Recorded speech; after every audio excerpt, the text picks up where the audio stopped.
నారాయణపేట జిల్లా ముక్తంలోని MLA camp ఆఫీసులో MLA Vakiti Srihari జాతీయ జెండా ఆవిష్కరించారు.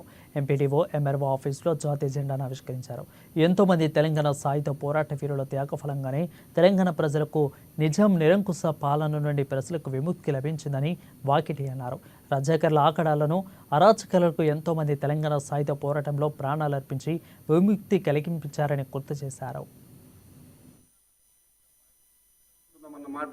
దగ్గర 15 ఆగస్టుకి 17 సెప్టెంబర్ వరకు దాదాపుగా సంవత్సరం పొడవునా మన తెలంగాణ గిడ్డ మీద మన హైదరాబాద్ మీద రకరకాల హత్యలు జరిగినాయి. ఎంత మంది మా మహిళా తల్లులు మా అన్నలు తమ్ముళ్ళందరినీ కూడా చంపడం వాళ్ళ ఇష్టానుసారంగా ఈ ప్రాంతంలో సంస్కృతిని కూడా ఏ దాన్ని కూడా మిగిలిపెట్టకుండా చేసిపోవాలనే ఆలోచన విధానంతో ఆర్య సమాజ్ గానీ లేకపోతే ఎప్పుడైతే ఆయుధ పోరాటం గానీ బయటకు వచ్చిన తర్వాత యువతంతా ముందరకు వచ్చి ఖచ్చితంగా ప్రతి ఇంట్లో కూడా తమ వెనకం ఒక లేట్ అయితే టిఫిన్ చేయడం లేట్ అయితే మనం అలా తలడిల్లిపోతాం. ఆ రోజు కారం పొడి చేతులతో కారం పొడి పట్టుకొని ఎవరు వస్తే కారం చల్లుదాం అని కొన్ని వారాల పాటు వేచి చూసిన సందర్భాలు మనం ఖచ్చితంగా మన తరానికి చెప్పాల్సిన అవసరం ఉంది. ఎప్పుడు కూడా దాపెట్టడం వల్ల నష్టం జరుగుతుంది. మన పిల్లలు కూడా నిజాన్ని తెలుసుకోవాల్సిన అవసరం, పడ్డ నరకాన్ని తెలుసుకోవాల్సిన అవసరం ఉంది.